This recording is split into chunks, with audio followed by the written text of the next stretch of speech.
Se trata de la ceremonia de presentación del libro Mar de Miedo de la doctora Vera Moya Franco, quien lo publica en la editorial Mar Adentro. Esta editorial es una editorial del puerto de Veracruz que forma parte de un proyecto integral de una librería del mismo nombre, Mar Adentro, y una editorial incipiente. Llevamos apenas 8 títulos publicados. El de la doctora Vera Moya es uno de los más recientes, y para llevar a cabo esta ceremonia, les decía, nos acompañan hoy Rafael Blanco Rivera y Sergio Esteban Muñoz. Traigo aquí sus semblanzas. Soy piadoso, no las voy a leer, pero sí quisiera mencionar que Rafael Blanco Rivera en algún momento desarrolló un muy importante trabajo en comunidades indígenas en varios estados de la República, destacadamente en la Sierra de Songolica, que trabajó asuntos relacionados con internados infantiles, desarrollo lingüístico, etcétera, y que desde hace años radica en el puerto de Veracruz, donde fundó primero la librería Mar Adentro y posteriormente la editorial del mismo nombre, a la que, como les comentaba, pertenece el libro que se presenta hoy. También está con nosotros Sergio Esteban Muñoz, compañero de la librería, también, digamos, es como truco porque todos trabajamos ahí. Sergio es abogado, es licenciado en Derecho y ha, digamos, participado en actividades relevantes como la elaboración de una propuesta de un sistema de omisiones de seguridad nacional en el Sistema Nacional Anticorrupción o, digamos, trabajos también de investigación relacionados con naufragios, desamparos y relatos de marineros desafortunados. Ha desarrollado actividades también con la Delegación Regional del INAH en la ciudad de Veracruz y ha realizado también algunas actividades con entidades de Gran Bretaña vinculadas a la Universidad de Cambridge. Y con estas personalidades vamos a dar paso pues al libro, a la presentación del libro de Mar de Miedo de Vera Moya Franco, editado por la editorial Mar Adentro, y le daría la palabra, si les parece bien, a Sergio Esteban Muñoz. Sí. Ahí tiene mi... Bueno, buenas noches a todos. Gracias, maestro, por la presentación. Yo quisiera, ahora sí que como decimos en el fútbol, pasar primero la bolita a Rafa, porque él creo que puede darles un poco de contexto respecto a lo que hace que este libro se produzca. Y creo que Rafa puede platicarlo mucho mejor que yo. Bueno, gracias Sergio, gracias Óscar y gracias a todos ustedes por estar aquí. Yo voy a ser muy breve. Como bien decía Óscar, este libro es parte de un proyecto editorial que están haciendo y en el marco del mismo vamos a tener la presentación de otros libros aquí en la FILU. Mañana estaremos presentando presentará el INAH el proyecto sobre Nuestra Señora del Juncal, son las crónicas de un naufragio, y el domingo a las 7 de la noche se presentará aquí mismo el último título publicado, que es del doctor Guy Rosat Dupreyon, que es toda una eminencia. Vera Moya Sordo es una investigadora eminente. Voy a hablarles un poquito sobre ella, un poco sobre el proceso de cómo este libro tuvo lugar y posteriormente, pues le paso la palabra a Sergio para que nos hable un poco más sobre cuestiones ya relacionadas con la historia de las navegaciones en los siglos XV y XVI. La autora, Vera Moya Sordo, es una eminencia en proyectos poco conocidos de la historia de las primeras navegaciones transoceánicas. Es investigadora, o fue investigadora de la Universidad de Navarra, en la Subdirección de Arqueología Subacuática del INAH, tutora de la Nautical Archaeology Society del Reino Unido y es miembro de Imperial Contractor State Group, que es una asociación formada por varios investigadores, todos historiadores, relacionados con la construcción naval y la economía que giraba en relación a la construcción naval, particularmente en el largo siglo XVIII. Vera Moya ha sido merecedora de varios premios, entre ellos el Marcos y Celia Maus de la Facultad de Filosofía y Letras de la UNAM, la medalla Alfonso Caso al mérito universitario de la UNAM, tuvo una estancia postdoctoral en la Universidad de Ludwig Maximilian de Múnich y esto le granjeó premios por el reconocimiento a su labor. Son diversos los premios, no voy a mencionarlos todos. Hay algo que llama la atención y son los temas que la doctora Vera Moya, que actualmente radica en Barcelona, sigue a lo largo de su obra, a lo largo de los artículos que ha publicado y de su colaboración en distintos libros colectivos. Ella se especializa en navegaciones en el siglo XV, XVI y XVII, pero en aspectos muy peculiares de esto. Aborda el tema de los motines a bordo de los barcos, de los naufragios, de la piratería y el corso, de la presencia infernal en las navegaciones, del miedo al naufragio, el miedo a la piratería, el miedo en general. Estos son como los temas de Vera, ciertos temas más bien escabrosos relacionados con las navegaciones en los inicios de la era de las grandes exploraciones. Es colaboradora de la International Geographic, de la International Journal of Maritime History, SAGE, y de la Review of the Social History de Cambridge. Y bueno, tiene además publicaciones en distintos lugares. La obra que presentamos aquí llegó a nuestras manos primero como la tesis de maestría que había elaborado. Una tesis de maestría que fue dirigida nada más y nada menos que por Antonio García de León y Roger Bartra, en la UNAM. Y bueno, yo leí la tesis de maestría y dije, esto es absolutamente genial, esto tiene que convertirse en un libro. De tal suerte que hablé con Moya, pude contactarla y le propuse la idea de que se hiciera un libro a partir de la tesis de maestría que había hecho.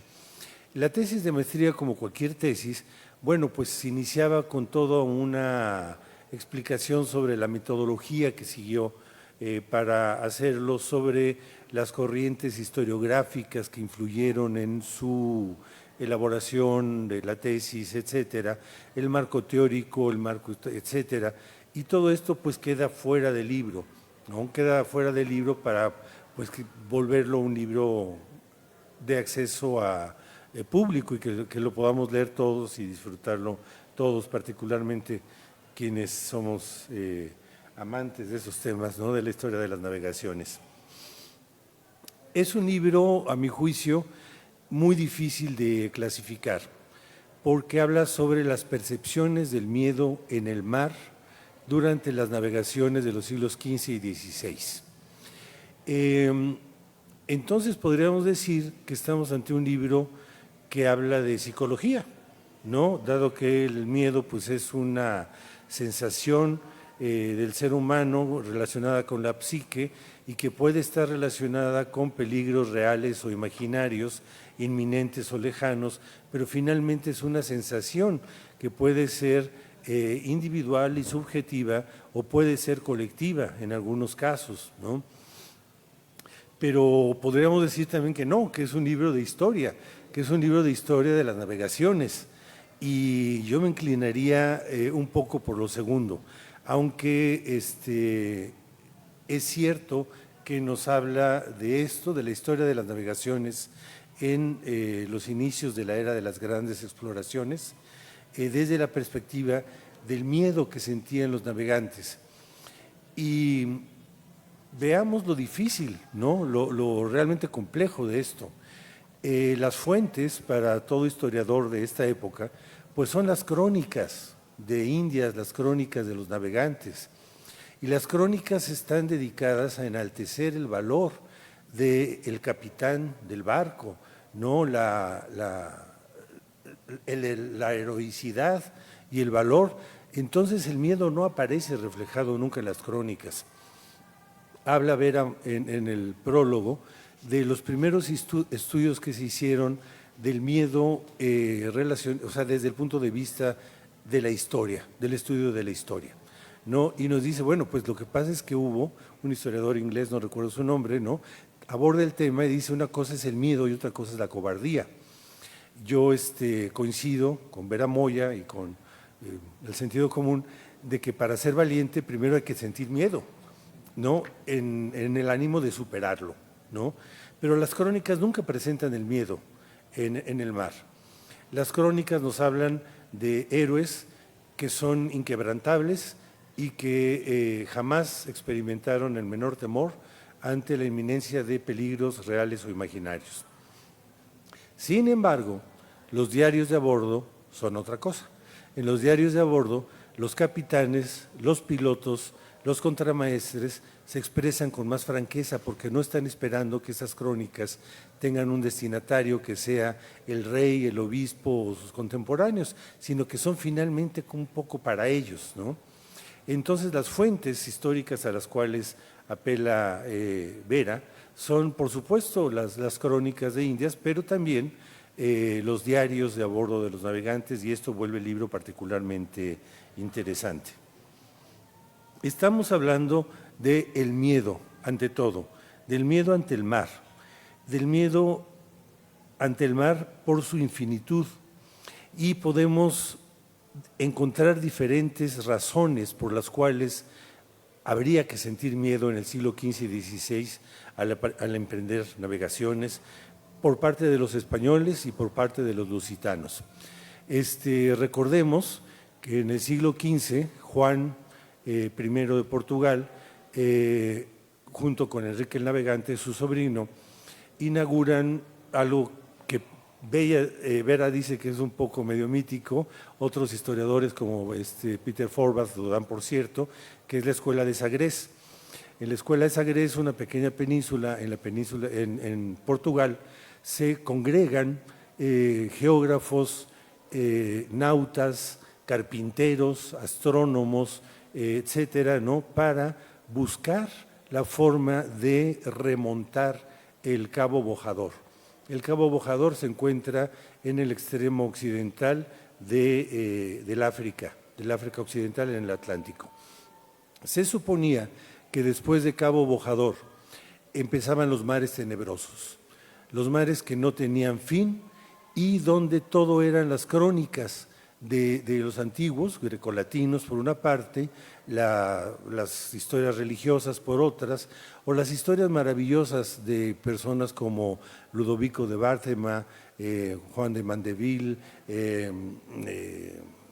no sé, en fin, ¿no? San Brandán, ¿no? En fin, ¿no?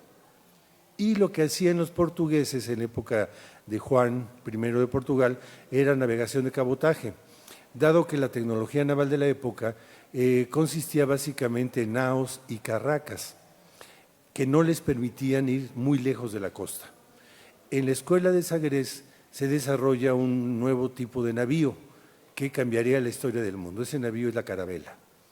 Con ella, Enrique el Navegante empieza a ordenar expediciones que siguen costeando la costa occidental de África en busca del camino hacia Oriente para llegar a traer las riquezas que venían o bien de Timbuktu, atravesando el Sahara, o del Imperio Otomano vía Venecia, vía los venecianos, ¿no?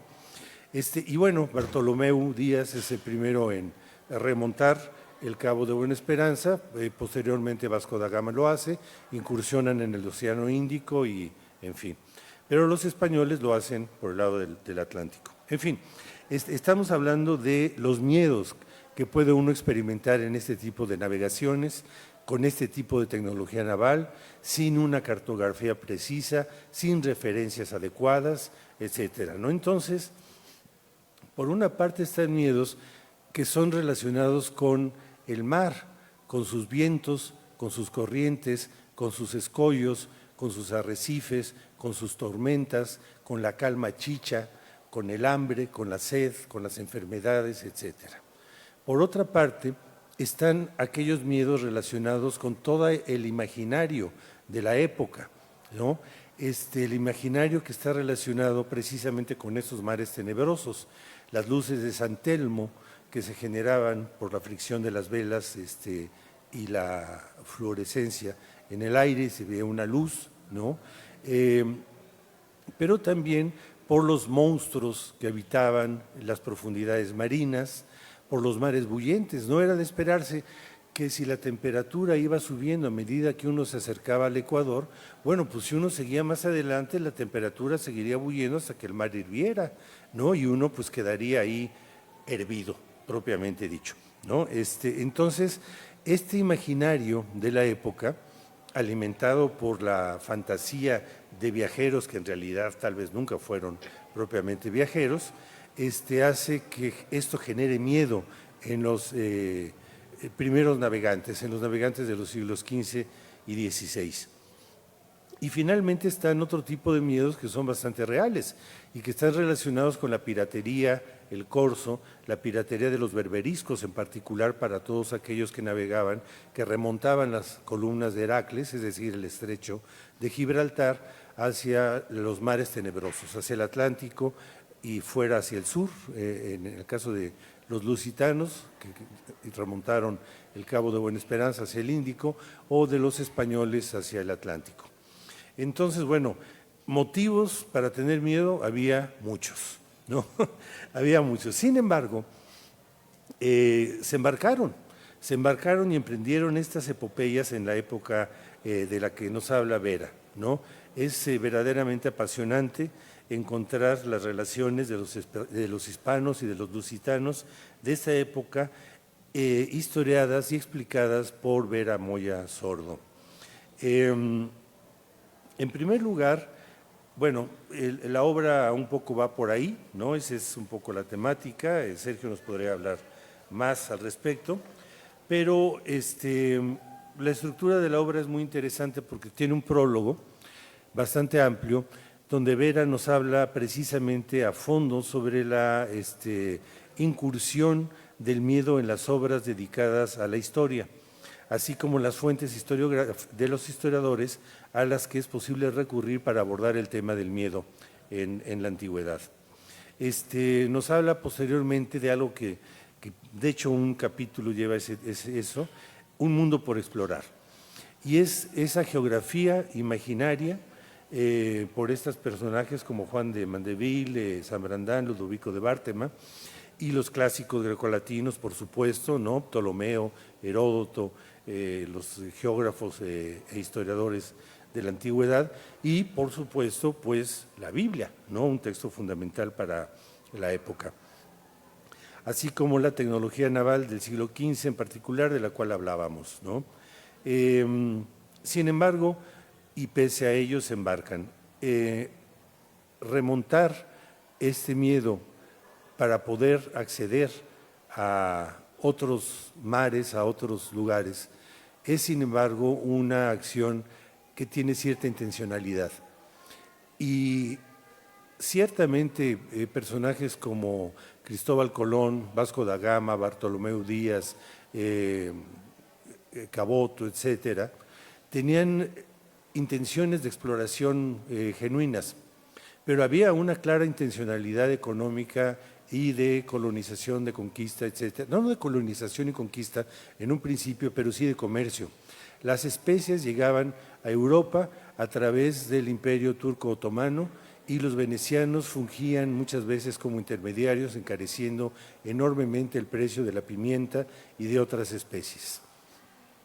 Por otra parte, ciertos grupos beduinos, bereberes, etcétera, podían llegar a las costas del Magreb y comerciar con productos que venían de Timbuktu, del marfil y algunas otras cosas. Pero los europeos de Occidente, los lusitanos y los hispanos, no tenían acceso directo a estas riquezas. Entonces, sus exploraciones no son exploraciones desinteresadas, son exploraciones interesadas en obtener riquezas a partir del acceso al comercio con estos otros lugares y andando el tiempo, el siglo XVI y XVII, pues la conquista y posteriormente la colonia. De esto va el libro, se lo recomendamos ampliamente, es un libro muy serio, muy bien documentado, muy ameno y con ilustraciones muy atractivas, muy interesantes. Gracias por su atención, cedo la palabra a Sergio.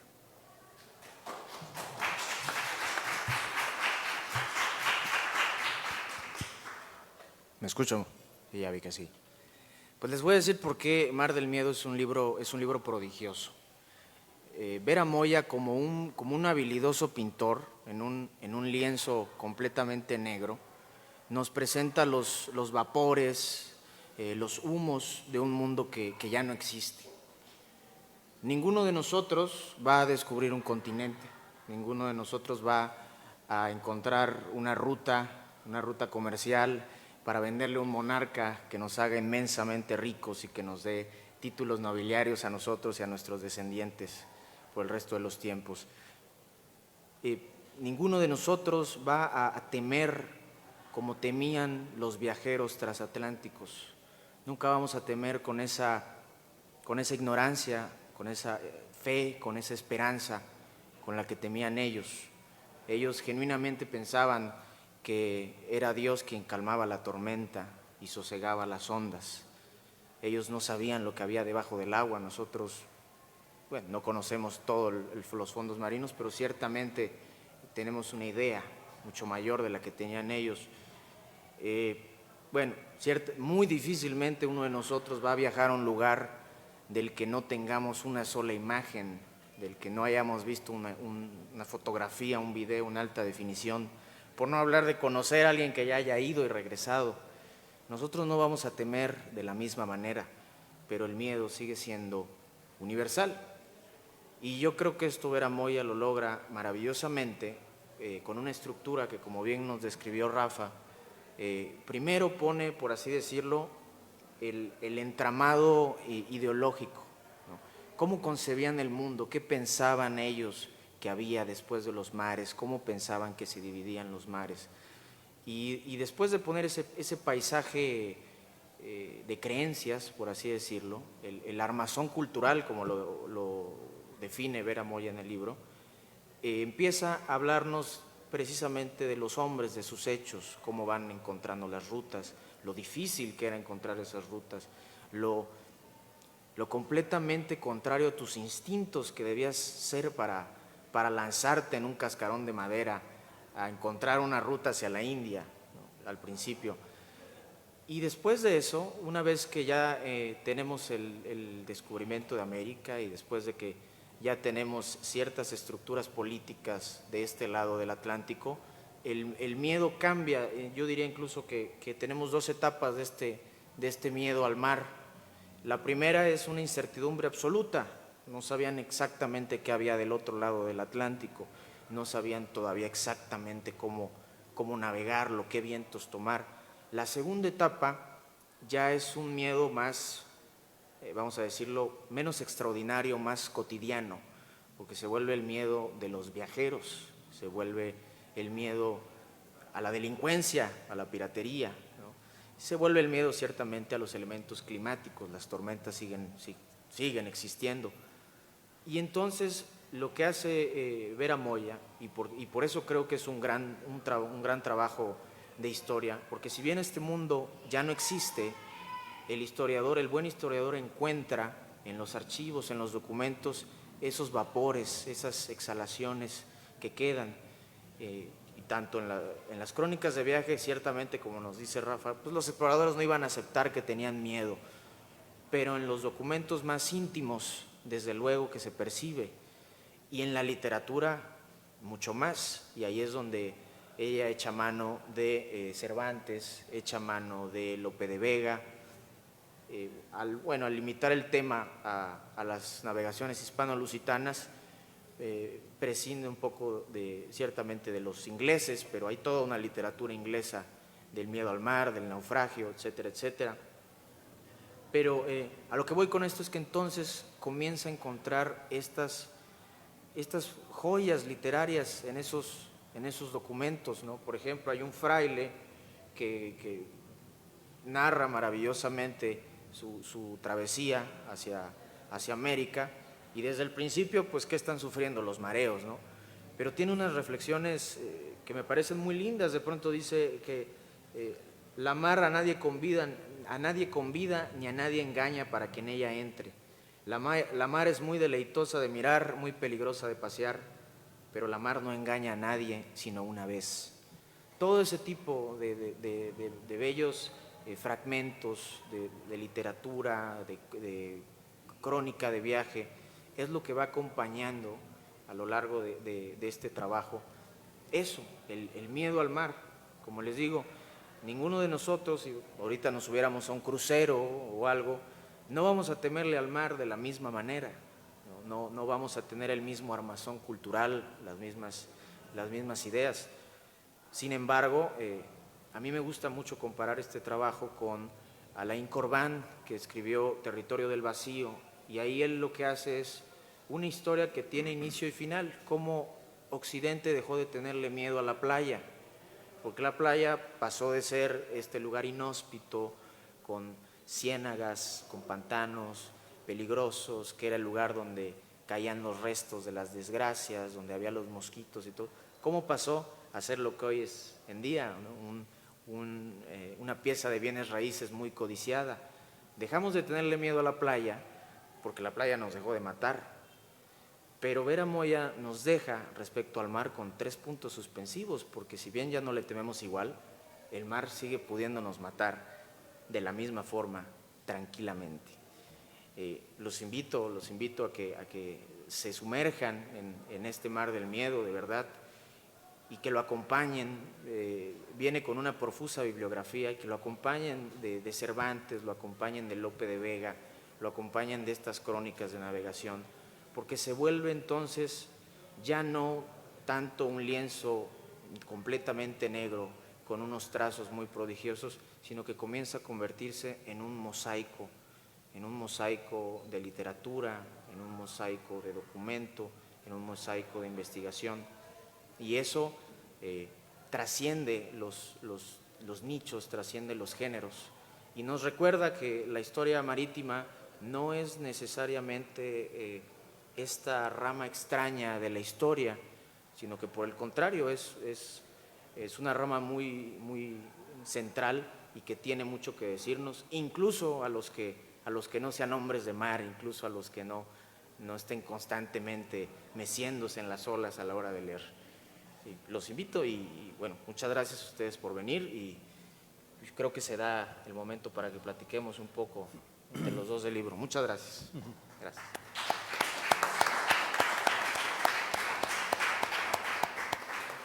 Hay una cosa que es interesante.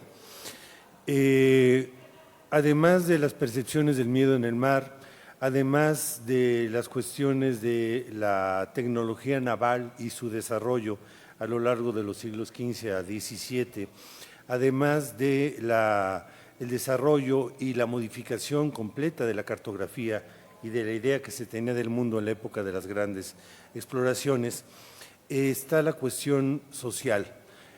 Para los historiadores sociales sería de sumo interés encontrar cómo estaba constituida la tripulación de los barcos. De alguna forma, la tripulación de los barcos era el reflejo de las sociedades de su época.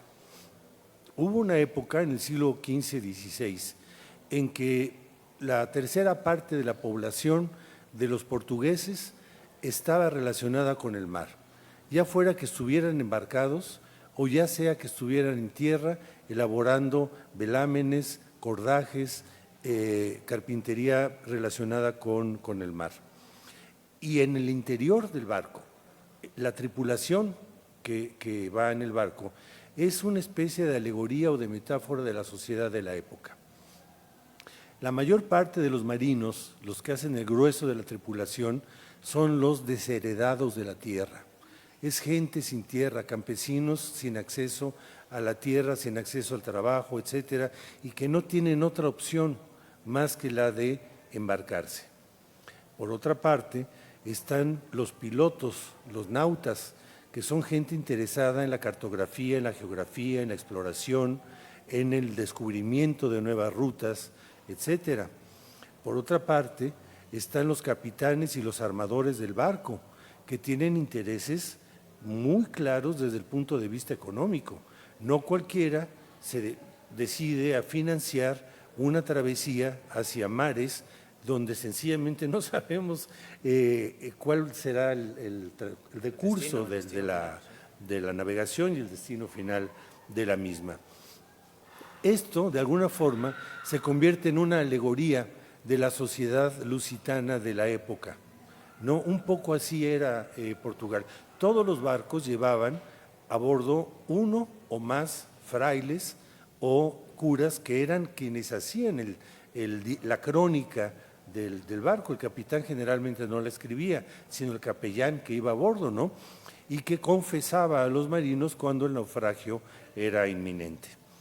Era un personaje central, una figura central, de la misma forma que lo era en tierra firme la Iglesia católica de la época, ¿no? El capitán, el armador, representaban los intereses, el capitán de la corona, y el armador los intereses comerciales de la época. Y la tripulación en general pues estaba hecha por gente desheredada que no tenía otra forma de acceso a ganarse la vida, ¿no? Entonces las naos de aquella época, por emplear un nombre genérico y no entrar en detalles si eran carabelas, carracas, naos, etcétera, ¿no? Era finalmente una alegoría de la sociedad de su tiempo y puede leerse el libro en ese sentido también, ¿no? Sí, y yo creo que con esa perspectiva también de sociedad entra en el acto tercero, por así decirlo, de Mar del Miedo. Se habla sobre el naufragio, y el naufragio representa también un miedo colectivo. En cuanto comienzan a trazarse con mayor solidez las rutas de navegación, las rutas comerciales, el temor al naufragio se vuelve un temor colectivo a la pérdida de capitales, pero también al momento en que esa clase desheredada, esa clase trabajadora, empieza a tomar mayor participación en las rutas de navegación, pues el temor al naufragio implica las pérdidas, en muchos casos personales. Todos tenían familiares, vecinos de una misma población que se iban a las Indias, ¿no? Entonces, incluso desde esa perspectiva, el naufragio el miedo al naufragio tiene esa faceta. Y bueno, hay un temor que desde luego que no se ha perdido, que es el de la delincuencia, ¿no? La piratería, ¿no? Estos hombres temían a la incertidumbre de caer en las manos de una criminalidad organizada como era la piratería o el corso. En ese sentido, siguen siendo miedos que, aunque han cambiado en la forma, han cambiado ni siquiera en sus métodos, porque pueden seguir igual o peor, pero siguen estando latentes, ¿no? Con otras formas, con otros estilos. Y sí, bueno. Sí, además de esta diferenciación de los tipos de miedos que puede haber, el miedo muy concreto a la navegación y al mar, las corrientes, los vientos, los escollos, los arrecifes, el naufragio, el hambre, el escorbuto, etcétera. El miedo a aquellas entidades imaginarias que son los monstruos marinos, las sirenas, las luces de San Telmo, etcétera. Hay también una narrativa relacionada con los augurios y lo que debe generar miedo en el mar. Si estando ya embarcados algún marinero emite una blasfemia, podríamos estar seguros de que la derrota del barco tendría un mal destino. Si antes de salir el barco, fue visitado por una mujer, ¿no?, que estaba en cierto periodo tal igual, podían estar seguros los marineros de que algo malo sucedería. Si las ratas comían el cordaje de los barcos que estaban amarrados al muelle, eso era signo de que algo no iba a andar bien en la navegación. Entonces hay toda esta narrativa que genera miedo, que lo propicia, que lo fomenta, que lo motiva, ¿no? Augurios que además tienen un elemento de control social, porque todos esos elementos que acaban de mencionar, pues ciertamente podían generar problemas durante una navegación. Si había una tripulación blasfema, irrespetuosa de los valores religiosos que quieren implantarse en una sociedad, pues eso es un motivo de alerta y que tenía que prevenirse, ¿no? Si entraban mujeres a bordo, pues eran elementos de discordia, obviamente en una población masculina hacinada, desde luego. Y si había plagas, si había ratas, si había cucarachas, si hubiera lo que sea, era también un elemento de peligro, porque todo lo que implicaba, las enfermedades, el hecho de que se comieran el alimento a bordo. Estos augurios que generaban un miedo también cumplían una función de control social al interior de esa analogía de sociedad que era el funcionamiento de una embarcación. Sí, así es, y bueno, hay más, ¿no? Esta vocación marinera de los lusitanos en el siglo XV, estos inicios de la navegación hispana en el siglo XV, XVI, generan también géneros literarios. Está la literatura de cordel, ¿no?, que tiene antecedentes, ¿no? Antes se usaba, el cordel era efectivamente un cordel que en las ferias, en las fiestas de pueblo, en las fiestas religiosas, se colgaba y se ponían ahí algunos pliegos, ¿no?, donde se podían leer los cancioneros profanos. Pero llega un momento en que ya en lugar de los cancioneros profanos, lo que abundaban eran las narraciones de los viajes que se hacían y de las desgracias y de los naufragios y de las penalidades que habían sufrido quienes estuvieron en esto, ¿no? Un libro interesantísimo publicado por la Universidad Veracruzana es el de Gómez de Brito, ¿no?, la historia trágico-marítima, ¿no?, donde nos habla precisamente de estas crónicas de naufragios, y bueno, por supuesto es una fuente en el libro de Vera Moya para hablarnos sobre el miedo. El hilo conductor de este libro es el miedo. El mar es el escenario donde tiene lugar el relato, la narración, y la navegación, la tecnología naval de la época, la cartografía y la imagen que se tenía del mundo son de alguna forma temas que son recurrentes y que son verdaderamente muy bien tratados, muy a fondo por Vera Moya, ¿no? Empieza con el mapa de T, ¿no?, que nos muestra una imagen del mundo. Hay varias ilustraciones en el libro que valen mucho la pena. El mapa de T nos muestra el mundo como era concebido antes de las navegaciones lusitanas que fueron poniendo estas marcas en la costa africana hasta que lograron remontar hacia el Océano Índico. Y entonces se transforma la cartografía, se transforma la imagen del mundo, se transforma el conocimiento que se tenía sobre el mundo y se conocen nuevos cielos, nuevas estrellas, nuevos mares, nuevas corrientes, nuevas culturas, etcétera. Y todo esto finalmente es algo que sucede pese al miedo que pudieron remontar los valientes o los necesitados que se embarcaron en los siglos XV y XVI y que son descritos por Vera Moya. Por lo que a mí respecta, quisiera terminar diciendo algo, bueno, retomando. Nos decía Sergio que ahora ya no sentimos miedo del mar. No, yo creo que sí, ¿no? O sea, seguimos de otra forma, exacto, ¿no? Es un miedo distinto, pero al final nos habla es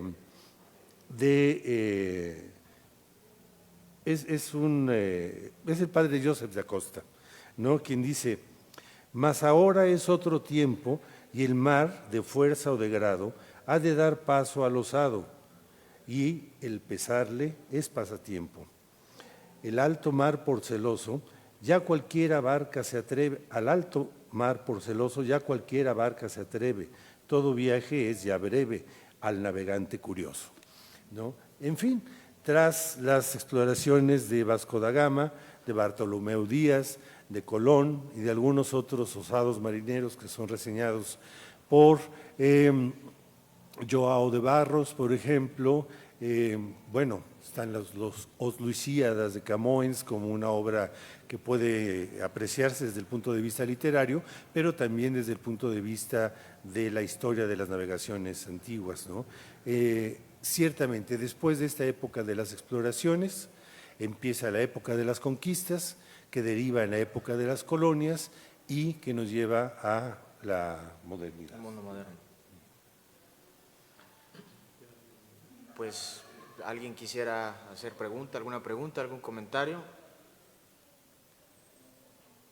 Horacio.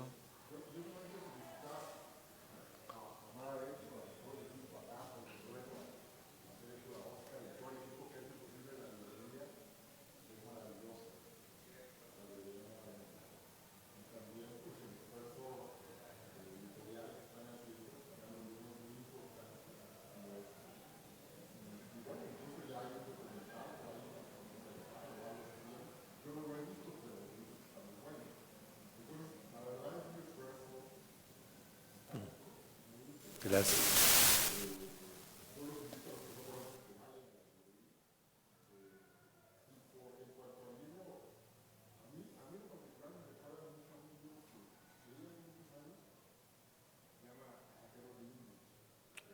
Martínez. Claro. Lo cita.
No.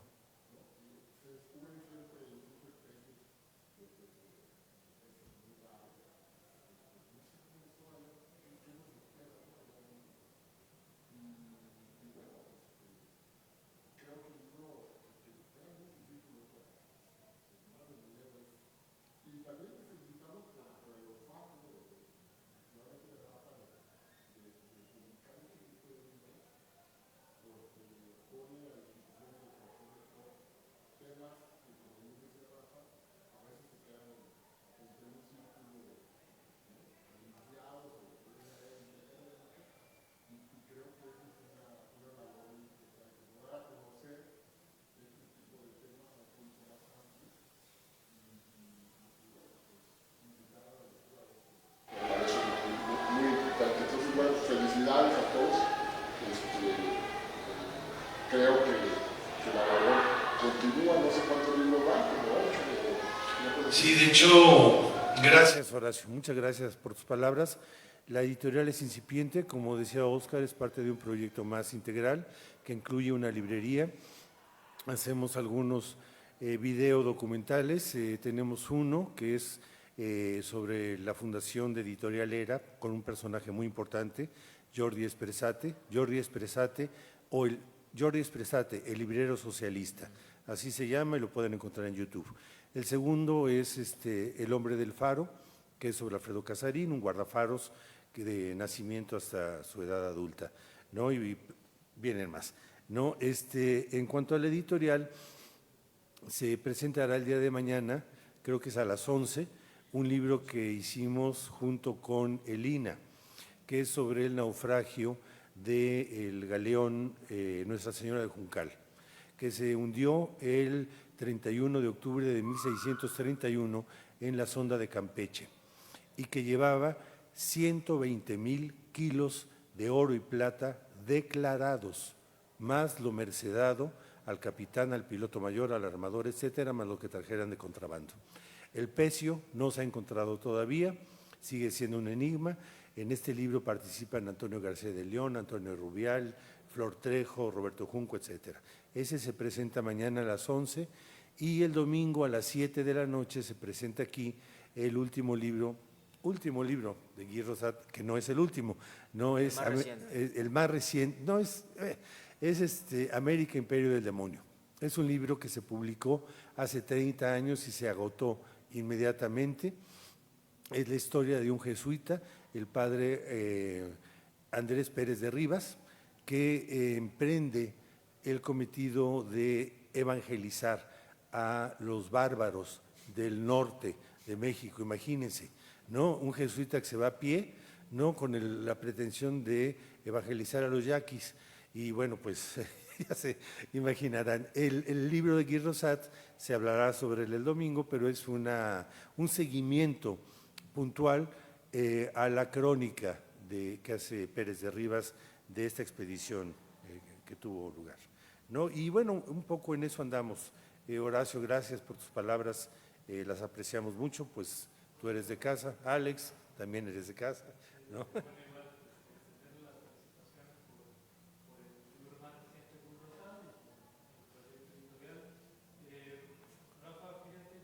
Ahora que mencionaste a Camões y estaban hablando de los dos libros que giran en torno al naufragio, obviamente me puse a recordar a dos libros un poco ya más canónicos dentro de este tipo de relatos, que es Alvar Núñez y en cierta medida Los infortunios de Carlos Iván Góngora.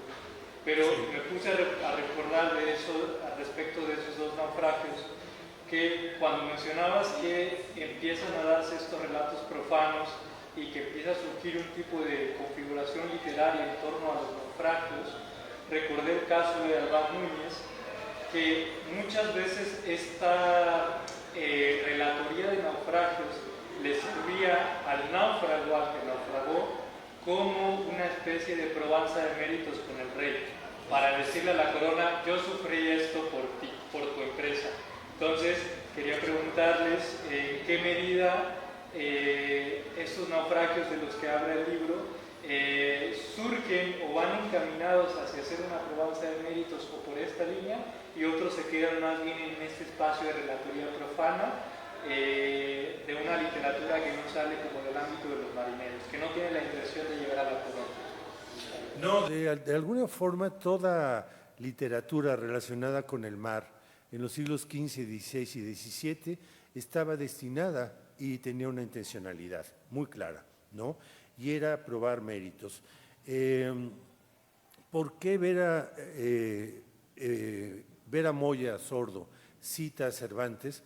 Bueno, porque Cervantes fue marino. Fue prisionero. Fue marino y fue prisionero de los piratas berberiscos y pidió al rey, ¿no?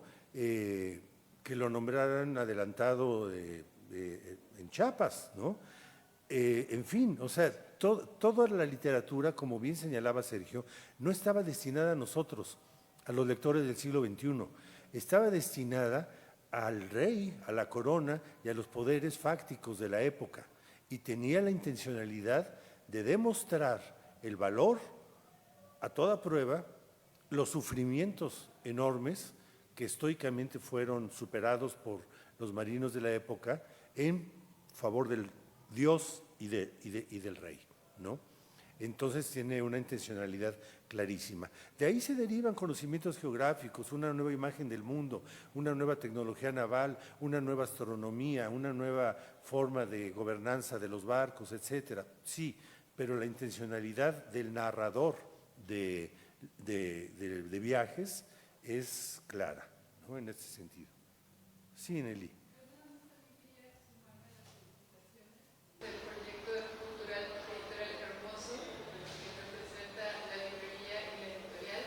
Y quería hacer un par de preguntas nada más muy sencillitas sobre las portadas, que en efecto van fortaleciendo su homogeneidad, va reconociendo ya pronto a buen periodista que es un libro editorial. Y eso es muy bonito, muy gratificante.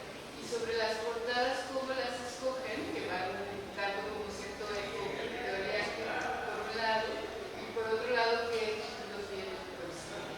Bueno, lo que pasa, Nelly, es que tenemos un genio para el diseño editorial acompañándonos, que es Francisco Ibarra, ¿no? Está con nosotros y él es responsable de el diseño editorial, las portadas, las guardas, la estética del libro, ¿no? La tipografía, el interlineado, el aire de la caja, todo esto es obra de Francisco Ibarra, con quien estamos muy reconocidos. ¿Qué vienen?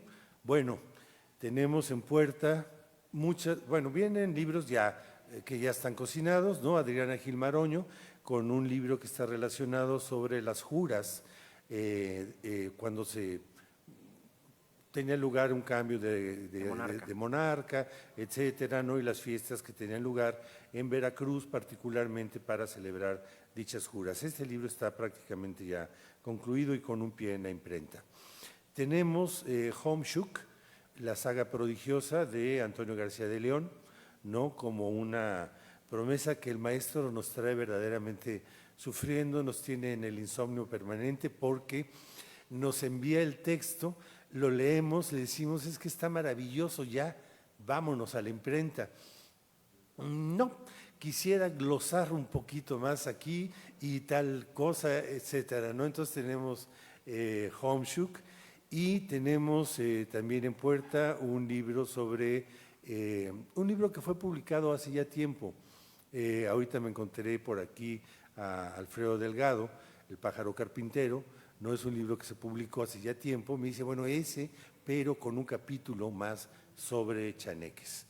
Y de cara también un poco a lo que hacemos acá, Álvaro Alcántara está preparándonos un libro colectivo sobre cuestiones relacionadas con la afrodescendencia, la negritud y la trata. Entonces, bueno, como que hay viento en popa y buen fondo para seguir adelante con esto.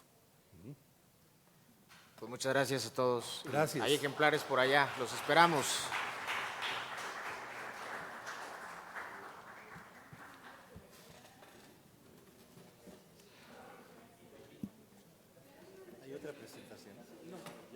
Bueno, muchísimas gracias por habernos acompañado. Igual las actividades el día de hoy en la FILU han terminado. Los invitamos para mañana que puedan acompañarnos a las demás presentaciones.